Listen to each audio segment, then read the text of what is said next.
Salam olahraga. Halo teman-teman, balik lagi bareng kita. Saya Andri dan juga sahabat saya Fajar. Ya, kali ini kita coba kembali bahas tentang MU dari kacamata seorang penggemar atau fans MU ya. Jadi gimana nih Jar? Kemarin MU berhasil menang dramatis lah, comeback di Derby Manchester ya dengan skor tipis 2-1. Nah, lu lihat pertandingan itu kayak gimana? Lalu besok kalau nggak salah ya di antar malam Piala Kebo yang melawan Tottenham yang menurut saya laga penting juga bagi MU dalam proses bagaimana si Amorim ini memantapkan posisinya ya, bagaimana membangun MU ini menjadi tim yang kuat lagi ke depannya gitu. Itu kali pertama gua ngelihat MU begitu dominan ke City ya, dimana belakang, depan, tengah, depan itu cair banget. Di situ di tengah ada Ugarte, itu yang udah bener-bener udah pas banget sama sistemnya Amorim, karena beliau juga sebelumnya juga pernah dilatih sama Amorim kan. Jadi ya tau lah pendekatannya ketika taktiknya itu diterapin di MU juga kan gitu. Nah, yang spesial dari pertandingan kemarin adalah si Ahmad nih. Dia itu bukan jadi wingback kanan lagi kemarin. Dia dorong ke depan. Dia didorong ke depan, dan mana itu emang udah cocok buat itu sama si Ahmad. Karena kalau misalkan kita lihat di Sporting Lisbon, di sebelah kanannya itu kan Trincao kalau nggak salah. Nah itu juga pakai kaki kiri kan, nah itu pas banget sama si Ahmad. Jadi menurut gue emang dicocok itu sebelah kanan itu Ahmad, dan Mas Rory itu emang harusnya di wingback kanan. Jadi nanti si Dalai itu di back kanan, terus tengahnya nanti bisa dipasang. Itu Maguire tuh kemarin juga gacor buat itu pas. Iya, kemarin waktu pertandingan itu bagus banget itu Maguire, gacor sih dia. Lah, selain itu lu kemarin tuh apa poin penting yang menurut lu ini nih MU yang saya tunggu-tunggu nih selama ini? Gue suka sama keberanian Amorim dalam memanage squadnya.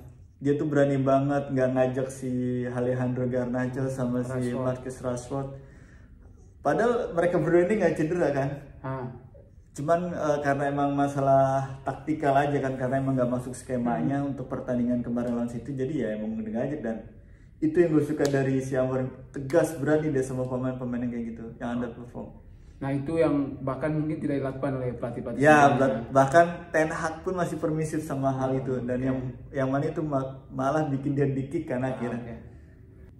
Lalu untuk nanti malam nih yang lawan Tottenham Hotspur, lu harus kayak gimana? Apakah tetap mempertahankan pakem yang lawan City kemarin, atau perlu ada penyesuaian lagi? Karena kan ibaratnya sekarang Amorim masih mencari-cari siapa yang tepat di posisi ini, siapa yang tepat di posisi ini. Kalau gue lihat dari pemain-pemain yang berangkat ke London itu hampir 100% sama kayak pas lagi lawan Manchester City. Cuma ada tambahan yang menarik adalah si Garnacho balik lagi ke squad. Jadi Garnacho sudah diajak, karena sebelumnya kan nggak diajak, kali ini diajak. Ya mungkin bakal ada perubahan di lini depan lah. Ya masih oke lah, karena ini Piala Ciki kan buat coba-coba sih oke. Cuman gue berharap sih MU tetap dominan seperti lagi lawan City. Jadi ya gue harap ntar malam sih menang sih.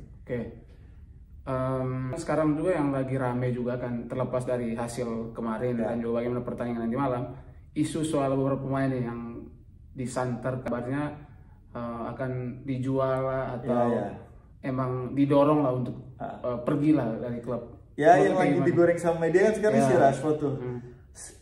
Setelah dia nggak dipanggil di squad kemarin lagi lawan City, sebelumnya ternyata dia itu ngelakuin interview sama salah satu jurnalis di Inggris, kalau nggak salah Harry Winter tuh.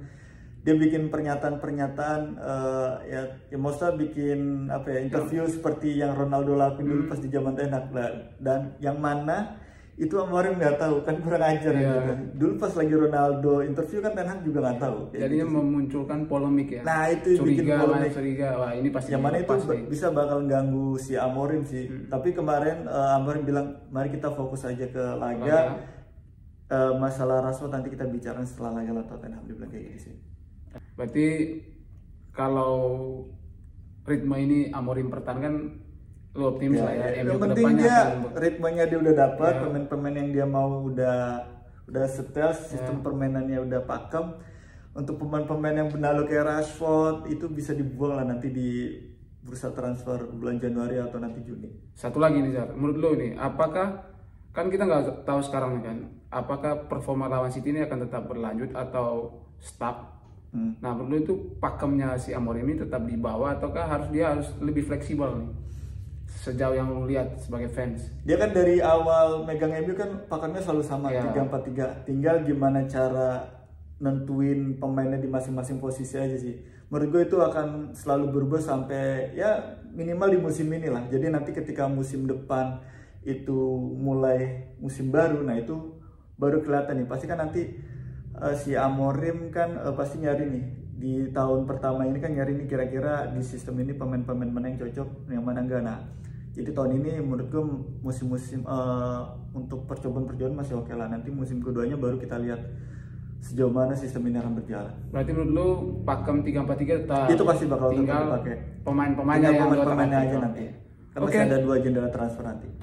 Mungkin untuk kali ini sekian dulu dari kita terkait MU dari sudut pandang seorang fans yang bisa dibilang mood sahabat saya di samping ini kan sangat ditentukan oleh hasil pertandingan MU. Jadi semoga nanti malam MU meraih hasil positif dan ini menjadi bisa kita bikin konten lagi.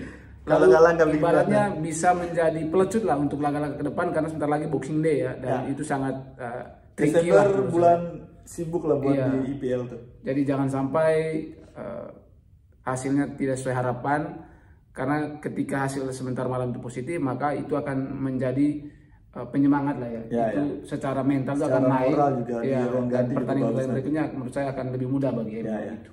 Oke, sekian dari kami, bravo.